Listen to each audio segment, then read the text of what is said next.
പക്ഷെ ഇതൊരു വാൾവ് ടൈപ്പാണ്. നമ്മൾ ഈ ടാപ്പിൽ വെള്ളം തുറക്കില്ലേ, അതേപോലെ എന്ത് ചെയ്യണം, തുറക്കണം.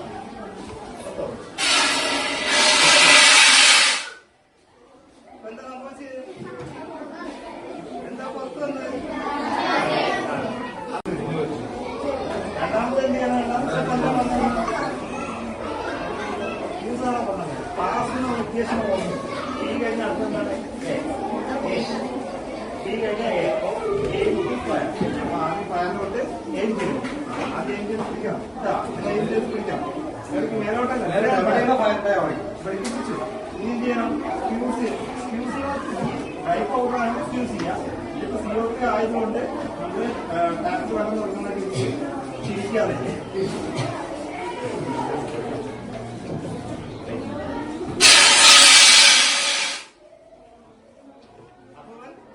ഇങ്ങനെ ഈ ഭാഗത്ത് ഇങ്ങനെ ചുറ്റി ഇങ്ങനെ വെച്ചിട്ട് വയറിന്റെ കുറച്ച് താഴെയായിട്ട് ഈ ഭാഗത്തായിട്ട് ഇങ്ങനെ പെട്ടെന്ന് ഇങ്ങനെ ജസ്റ്റ് ഇങ്ങനെ ഒന്ന് ആക്കി കഴിയും. വയറിന്റെ താഴെയായിട്ട് തന്നെ ചെയ്യണം. കട്ട് നമ്മളെ കാലോട് ചേർത്ത് വെച്ചിട്ട് വേണം ഇത് ചെയ്യാൻ. ജസ്റ്റ് ഒന്ന് കുറച്ച് ശക്തിയിൽ. അപ്പൊ അങ്ങനെ എന്തെങ്കിലും ഉണ്ടെങ്കിൽ പല അതുപോലെ തന്നെ ഒരുപാട് പേർക്ക് സമയം പിന്നെ കുട്ടികൾക്ക് ഇങ്ങനെ ഒരു സിറ്റുവേഷൻ വരും. നമ്മൾ പാല് കൊടുത്തുകൊണ്ടിരിക്കുമ്പോൾ അത് നിങ്ങള് അമ്മമാരൊക്കെ പാല് കൊടുത്തുകൊണ്ടിരിക്കുമ്പോൾ ചെറിയ കുട്ടിക്ക് ചിലപ്പോ ചെറിയ കുട്ടിയായിരിക്കും അങ്ങനെ സംഭവിക്കാം. അങ്ങനെ സംഭവിച്ചാൽ എന്താ വെച്ചാൽ കുട്ടിക്ക് ഇതേപോലെ ചെയ്യാൻ പറ്റും. കുട്ടിക്ക് ചെയ്യുന്നത് എന്താ ചെയ്യാം, കുട്ടിനെ ഇങ്ങനെയുള്ള കുട്ടിനെ കടത്തി പുറത്തിന് ശക്തി മെല്ലെ ജസ്റ്റ് കൊടുക്കുക. അങ്ങനെ ചെയ്യാം. നമ്മൾ സാധാരണ പാല് കൊടുത്തുകൊണ്ടിരിക്കുമ്പോൾ അവർ പറയും ഒന്നൊരു ഗ്യാസ് ഒക്കെ പോകാൻ ജസ്റ്റ് പ്രസ് ചെയ്യും. പക്ഷെ ഇത് പെട്ടെന്ന് കുട്ടിക്ക് ഇങ്ങനെ സംഭവിച്ചു കഴിഞ്ഞാൽ നമ്മളതിന് കുട്ടീനെ ജസ്റ്റ് വായി തുറന്ന രീതിയിലേക്ക് ഇങ്ങനെ കുട്ടികളുടെ തൊണ്ടയിലാണ് എന്തെങ്കിലും തൂങ്ങിയിട്ടുള്ളത് നമ്മൾ എന്ത് ചെയ്യണം, രണ്ട് വിരലും ചെറിയ കുട്ടിയാണ് കേട്ടോ, രണ്ട് വിരലും ഉപയോഗിച്ചിട്ട് ആ കുട്ടിയുടെ വായ തുറന്നു പിടിക്കണം. ആദ്യം നമ്മൾ ചെയ്യേണ്ടത് ആ കുട്ടിയുടെ വായിക്കകത്ത് എന്തെങ്കിലും ഒത്തിട്ട് കിടക്കുന്നുണ്ടോന്നും ഒരു വിരലിട്ടിട്ട് എന്ത് ചെയ്യണം, ചിലപ്പോൾ ഈ കളിക്കുന്ന എന്തെങ്കിലും ചെറിയ പ്ലാസ്റ്റിക്കിന്റെ സാധനങ്ങളോ കൈകൊണ്ട് എടുത്ത് കളയാൻ പറ്റുമെന്ന് ആദ്യം നോക്കുക. അത് പറ്റുന്നില്ല, ആ കുട്ടി കിടന്ന് സഫോക്കേഷൻ അനുഭവിക്കുകയാണ്, ശ്വാസം കിട്ടുന്നില്ല എന്ന് തോന്നുകയാണെങ്കിൽ നമ്മൾ എന്ത് ചെയ്യണം, ഒരു ചെയറിൽ നമ്മൾ ഇങ്ങനെ ഇരിക്കുക. ഇന്ന് എന്ത് ചെയ്യണം, ഈ ഒരു രണ്ട് വിരലുകൊണ്ട് കുട്ടിയുടെ വായി തുറന്ന് പിടിച്ചുകൊണ്ട് ഈ രീതിയിൽ കിടത്തുക. ഈ രീതിയിൽ കിടത്തിട്ട് രണ്ട് ഷോൾഡറിന്റെ ഈ ഇടയിൽ എന്ത് ചെയ്യുക, ശക്തിയായിട്ട് 5 തവണ അടിച്ചു കൊടുക്കുക. പിന്നെ 5 തവണ അടിച്ചു കൊടുക്കുക. അതിനുശേഷം എന്ത് ചെയ്യാം, വലത്തേക്ക് കിടത്തിയിട്ട് കുട്ടിയുടെ നെഞ്ചിന്റെ ഈ ഭാഗത്ത് ഈ രണ്ട് നെറ്റിന്റെ സെന്ററിലായിട്ട് രണ്ട് വിരൽ ഉപയോഗിച്ചുകൊണ്ട് പ്രസ് ചെയ്യുക. ഒരു 3-4 വട്ടം പ്രസ് ചെയ്യുക. വീണ്ടും തിരിച്ച് ഈ വായി തുറന്ന് ഇങ്ങനെ രണ്ട് വിരലോണ്ട് പിടിച്ചിട്ട് കമറ്റി കിടത്തിട്ട് ഇങ്ങനെ തട്ടിക്കും.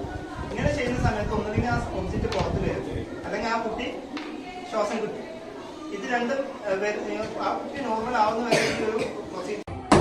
ഇങ്ങനെ 5 തവണ അടിച്ചു കൊടുക്കും. അതിനുശേഷം ചെയ്യാം, വലത്തേക്ക് കിടത്തിയിട്ട് കുട്ടിയുടെ നെഞ്ചിന്റെ ഈ ഭാഗത്ത് ഈ രണ്ട് നെക്കിന്റെ സെന്ററിലായിട്ട് രണ്ട് വിരൽ ഉപയോഗിച്ചുകൊണ്ട് പ്രസ് ചെയ്യും. ഒരു 3-4 വട്ടം പ്രസ് ചെയ്യുക. വീണ്ടും തിരിച്ച് ഈ വായി തുറന്ന് ഇങ്ങനെ രണ്ട് വിരലോട് പിടിച്ചിട്ട് കമറ്റി കടത്തിട്ട് ഇങ്ങനെ തട്ടിക്കും. ഇങ്ങനെ രണ്ട് സൈഡിലായിട്ട് ഇങ്ങനെ തട്ടി ആളെ വിളിക്കുക. വിളിക്കുന്ന സമയത്ത് ആൾക്ക് എന്തെങ്കിലും റെസ്പോൺസ് ഉണ്ടെന്ന് നോക്കുക.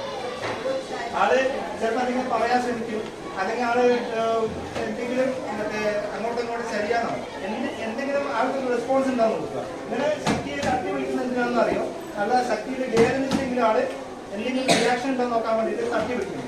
തട്ടി വിളിച്ചു, ആൾക്കൊരു റെസ്പോണ്ടും ഇല്ല. അപ്പൊ നമ്മൾ ചിന്തിക്കുന്നത് അടുത്തത് പൾസ് നോക്കുക എന്നുള്ളതാണ്. പൾസ് നോക്കുന്ന സമയത്ത് ഈ കഴുത്തിന്റെ ഈ രണ്ട് വിരൽ ഉപയോഗിച്ചിട്ട് കഴുത്തിന്റെ ഈ സൈഡിങ്ങനെ ഈ സൈഡിങ്ങനെ അമർത്തി പിടിച്ചു കഴിഞ്ഞാൽ കരോട്ടിക് പൾസ് അറിയാൻ പറ്റും. അത് താഴെ ഒരു ലൈൻ വരച്ചു, ഈ നെക്കുൾക്കും ഒരു ലൈൻ വരച്ചു. ഇത് രണ്ടും കൂട്ടിമുട്ടുന്ന ഒരു ഏരിയ ഉണ്ട് അല്ലേ, ഈ ചെസ്റ്റിന്റെ ഈ ഒരു ഭാഗം. ഈ ഒരു ഭാഗത്ത് എന്ത് ചെയ്യണം, നമ്മൾ ഒരു കൈ ഉപയോഗിച്ചുകൊണ്ട് കൈയുടെ ഈ ഭാഗം ഈ ഭാഗം ഉപയോഗിച്ചുകൊണ്ട് അവിടെ പ്രസ് ചെയ്തു.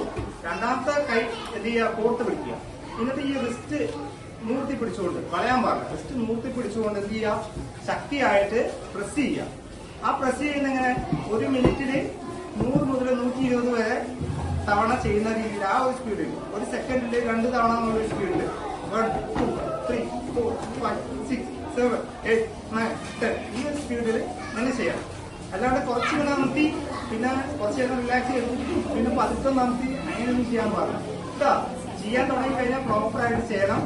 2 ഇഞ്ചോളം താഴ്ന്ന രീതിയിൽ വേണം നമ്മൾ എന്ത് ചെയ്യാൻ, പ്രസ് ചെയ്യാൻ.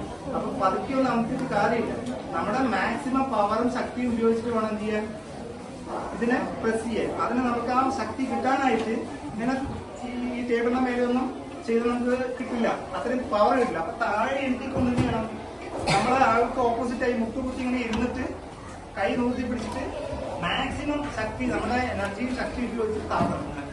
മനസ്സിലാവുണ്ടോ? ഈ രീതിയിൽ ഈ കഴുത്ത് പൊക്കി പിടിച്ചു കഴിഞ്ഞാൽ എന്താ ഗുണമെന്ന് പറഞ്ഞു കഴിഞ്ഞാൽ, വെള്ളത്തിന്റെ ഉപരിതലത്തിന് മേലെ മൂക്ക് വന്നു കഴിഞ്ഞാൽ അവന് ശ്വാസം എടുക്കാൻ പറ്റും. അപ്പൊ അവൻ റിലാക്സ് ആവും, കിടന്ന് പെടയുന്നത് ഒഴിവാകും.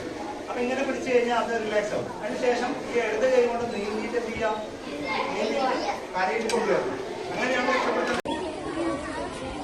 അപ്പോ എല്ലാവരും ശ്രദ്ധിക്കുക, ഇത് തുറന്ന് കത്തിച്ചു കഴിഞ്ഞാൽ ഗ്യാസ് പൊട്ടിത്തെറിക്കുന്ന ഒരു സംശയം ഉണ്ട് അല്ലേ? ഞാൻ പറഞ്ഞ ഗ്യാസ് എങ്ങനെയാ പൊട്ടിത്തെറിക്കാന്ന്, ഇതിനകത്ത് വെള്ളം ചൂട് പിടിച്ചിട്ട് അത് തിളച്ചിട്ടാണ് അതിന്റെ പ്രഷർ കൂടിയിട്ടാണ് ഇത് പൊട്ടിത്തെറിക്കുന്നത് പറഞ്ഞു തന്നാ. അപ്പൊ നമ്മളിത് ഒരിക്കലും ചൂട് പിടിക്കാതെ നോക്കാം കേട്ടോ.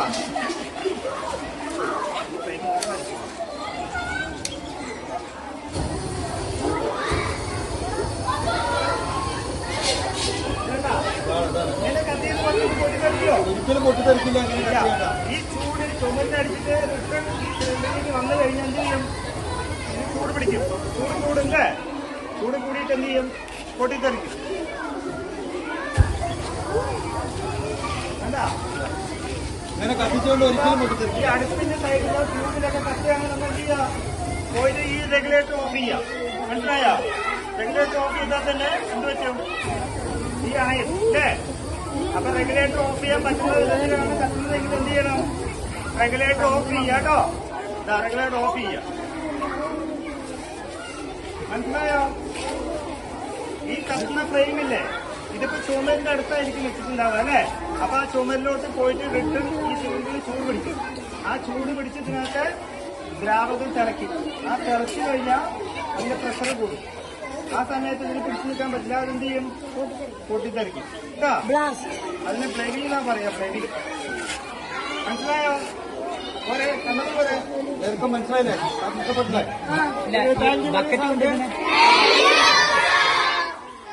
രണ്ട് മൂന്ന് രീതിയിൽ കെട്ടാനായിട്ട് ബക്കറ്റ് കൊണ്ട് ഒരു ബ്ലാങ്കറ്റ് കൊണ്ട് നനച്ച ബ്ലാങ്ക് അതുകൊണ്ട് ചെയ്യാം.